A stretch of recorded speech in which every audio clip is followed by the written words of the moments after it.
Context is so incredibly important when you're talking to people about their saltwater aquariums. This tank is 2 years old, and I've had people recently ask me, why isn't your tank full of corals? So, here's the story. This tank went through the absolute ringer over the past 2 years after I picked it up from a friend of mine for $1,800. I got a good deal on it. I got the tank, the stand, the canopy, a sump, some pumps and heaters, and a few other ins and outs for about 1,800 bucks. I lived in a house that wasn't this one at the time, and I set this tank up as a Louisiana native freshwater aquarium. It was a dark water aquarium. It had wood and plants and like perch type fish and things like that in it. And it ran like that for about 8 months before I tore it down. We moved into this house, and I wanted to get back into saltwater again after a few years off and decided to set it back up saltwater, which was the original plan anyway. So we get here, I set everything up, and now it's time to start putting things in the tank. I found some sand from a local reef keeping member and went and got that. It had been sitting in his garage in wet 5-gallon buckets for about 6 months. So I brought that home and began the cleaning process on that sand, but it sat in my garage for about another 6 months before it went into the tank. I also needed some rock at the time, so I reached out to the local reefing group again, and I found this 200 pounds of these big chunks of live rock at a local reef keeper's house for about $200. So I was like, you know what? That sounds like a deal to me. So I went and picked up the rock, got it home, and started the cleaning process on that rock. I did a muriatic acid bath on the rock for about 20 minutes, and it came out sparkly clean. It was perfectly white, so I rinsed it really well in fresh water and got it ready to go in the tank. The sand needed to go in the tank at the same time, so I cleaned it once again, washed everything out of it, let it dry, put the rocks in the tank, put the sand in around the rocks, and started filling the tank up with RODI water. After the tank got filled up with the RODI and everything was good to go, it was running and all of that, I started adding my salt to the sump down at the bottom of the tank, bringing the salinity up to where it needed to be. I use a refractometer for my salinity with calibration solution. That's the right way to do it. And after a couple of days, I had it right where it needed to be at 1.026. I used Dr. Tim's ammonium chloride to kick off the nitrogen cycle because I prefer to do fishless nitrogen cycles. And I used Seachem Stability and also Microbe Lift Special Blend to get all of the nitrification bacteria in the tank ready to go.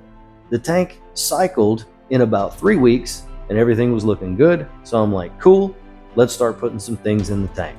And for the next 8 months, everything seemed to be fine. Everything was going along right as it should have. I was putting some corals in the tank. I was putting some fish in the tank. I had some invertebrates and cleanup crew, and everything was trucking along exactly as you would expect it to. And I'm like, this is great. Everything is going quite well. I was wrong. It was around about the 8-month mark that the nitrates started going up a little bit every day, and the phosphates also started going up a little bit every day. And I was trying to combat this in one way or another, and the nitrates eventually got up to the 50 or 60 range. So I was like, you know what, let me just do a water change. So I prepped a 110-gallon water change using those drums, just like the one you see back over there. Performed that water change and cut everything in half and maybe even a little more. And I was like, all right, we're back to where we need to be. The corals looked good, the fish were happy, everything was great, until it wasn't. This process of the nutrients in the tank, specifically nitrates and phosphates, creeping up over time, and me doing a couple of water changes and adding a few things to the tank like Phosgard and Roaphos to try to bring them down. I added some Chaeto into my sump down below in my refugium and tried to get that to see if that would help, and nothing was doing the trick to keep the nitrates and phosphates down.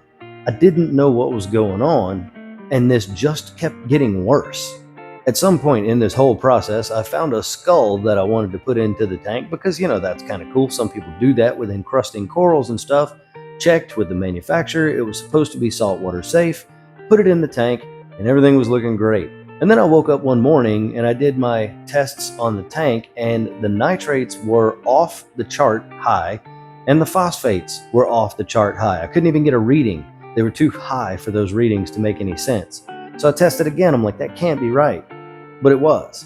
And so now I'm at the point where I'm considering this an emergency. So I start prepping another 110-gallon water change, getting that ready to go. And I start really taking a look at the tank, trying to figure out what's going on. And eventually I noticed that what I thought was coralline algae growing on the skull was actually the paint coming off the skull. And so this is a problem. Obviously, this decoration, despite the manufacturer's recommendations, was not saltwater safe. So immediately upon realizing this, I would go to the store, I get tons of activated carbon, I bring that home, I start running the carbon in the tank, took the skull out, obviously, got the 110 water change prepped and moving into the tank, and immediately started prepping another water change right after that.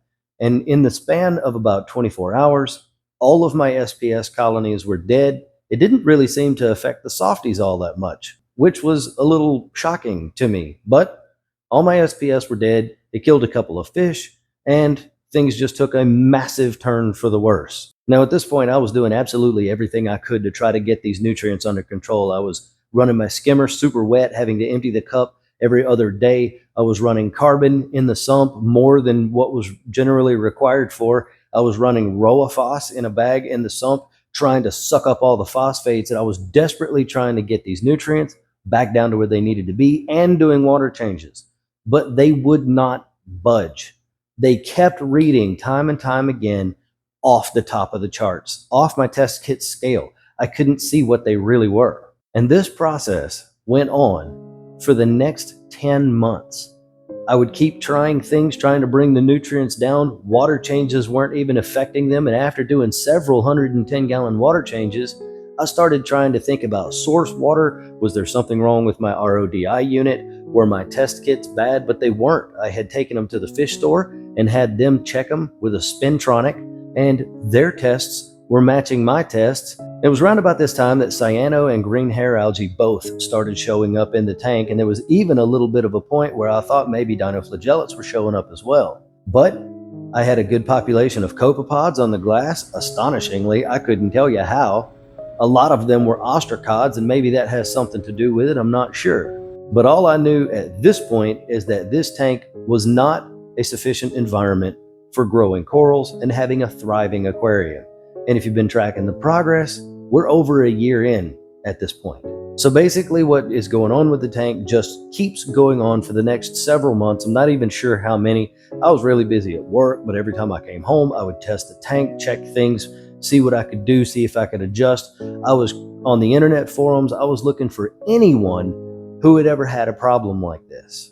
Fun fact, I never found anybody who did. And so really the only option that I had left was either tear the tank down, clean it completely, and start all over from scratch, which I really didn't want to do. I hurt my back at work, and tearing down a 210-gallon tank, moving it outside, cleaning it, all that was simply not an option. I was going through back surgery at the time and the recovery from that, so it just couldn't happen. So I was left with no option other than to just let the tank run its course. And that's what I did. Over the next couple of months, I would test weekly to see if anything had changed. I would observe the tank every day to see if anything looked different. And though some of the corals, especially that black widow bubble tip anemone, seemed not to care at all, SPS and anything with a skeleton completely died within 24 hours of putting it in the tank. I tested a couple of small cheap frags just to see throughout the process, and it was always the same result. 24 hours, they were done. So then, one random morning, I get up and I'm having my coffee and I'm going to test the tank again just to see if anything's different. It's probably not, but we'll see. I had tested the tank the day before just to check as well, and by this point I had been through about 4 sets of Salifert test kits, and I start testing the tank and immediately something is off. The phosphates are at 0, and I'm like, that's impossible. The phosphates cannot be at 0. They were off the top of the scale last night when I tested the tank. There's no way they went to 0 in less than 24 hours. So I keep testing the other test kits, and the pH is finally where it's kind of supposed to be. It had been running at like 7.4 this whole time, and I couldn't get it up. It's been running at 7.4 this whole time, and it wouldn't come up to where I needed it to be. But now it's at 7.8, and I didn't change anything. And then I tested the nitrates, and to my absolute astonishment, they were also at 0. In less than 24 hours, the pH had come up, the phosphates and nitrates had dropped from off the scale numbers to absolute 0. The test kit was clear, and I had no explanation for this. The calcium, magnesium, and alkalinity were looking pretty good. They were within range, although they were not where I really wanted them to be. And I had been using instant ocean reef crystals this whole time, which almost everybody knows can sometimes be inconsistent, but I had switched salts. I had been through several buckets of salts at this point, so the salt had been ruled out. So I dumped all those test kits out because obviously they couldn't be right, not with it being where it was the night before, and then I redid all the tests again and got exactly the same results. I have never, in 25 years of keeping saltwater aquariums, seen a tank go from having nitrates to having zero nitrates, and the same with phosphates, in less than 24 hours. Not even at lower numbers like 15 or 20. And these were off the top of the test kit. I still can't explain that, and no one I talk to can explain it to me either. So then, this presents another problem. Now my phosphates and my nitrates are at 0, which is the perfect storm for dinoflagellates to show up. And they did indeed start trying to rear their ugly heads. But I did a few things. I cut the lights back. I was able to get them to go away. I added some beneficial bacteria, I added some copepods and stuff, and the dinoflagellates were gone in about 3 days. Thank goodness. But what do we do about this nutrient situation being absolutely at the bottom? I turned my skimmer off, and I took the Chaeto out of my sump and turned off my sump light so that nothing would grow down there. And I let the tank run for about a month like this before cyano showed up almost overnight and completely covered all of these rocks in this tank.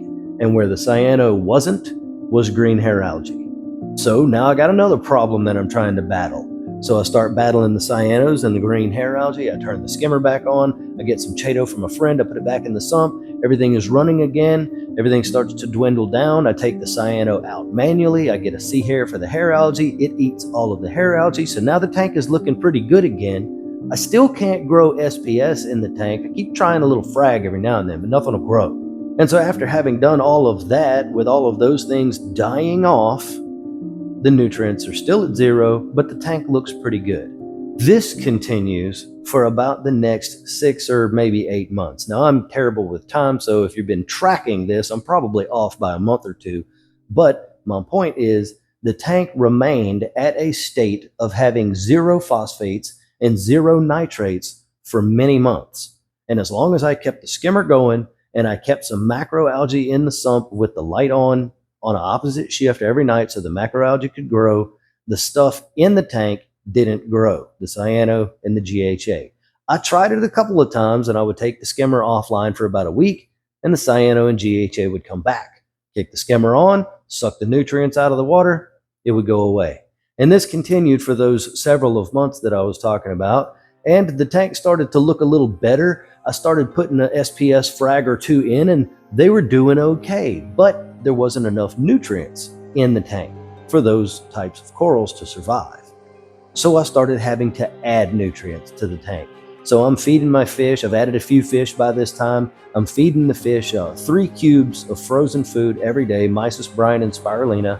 And I'm also adding pellets in with the food. I'm mixing some reef roids in there with it, some Red Sea AB+, and a couple of other things just randomly here and there, some frozen cyclopes and different things like this, trying to just get the corals and the tank what they need for the nutrients to come up. And finally, after many, many, many months of fighting this 0 nutrient battle, I wake up one morning, test my tank during coffee time, and I have 0.03 phosphates and 10 nitrates.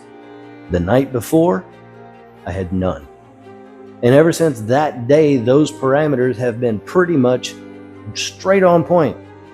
I've checked them at least 4 or 5 times since that day, which was about a month ago, and my nitrates are still where they should be, and my phosphates are still where they should be, and everything is looking good. Now, in that time, I have swapped from instant ocean reef crystals, which is junk, over to fauna marine salt, and I really like the salt. I really like the change that the salt has made in the aquarium. My alkalinity has come down from right at over 12 down to 9.3, and it's steady going down a little bit more. I added a CO2 scrubber onto the tank from Ice Cap, and that brought my pH from 7.8 up to about 8, sometimes 8.1. And a buddy of mine just printed me a new lid for my skimmer so that I'm going to be able to recirculate that skimmer and get that pH up just a little bit higher. So when you ask me why my 2-year-old saltwater aquarium isn't packed with coral from one end to the other, quite simply, it's because my tank went through absolute hell.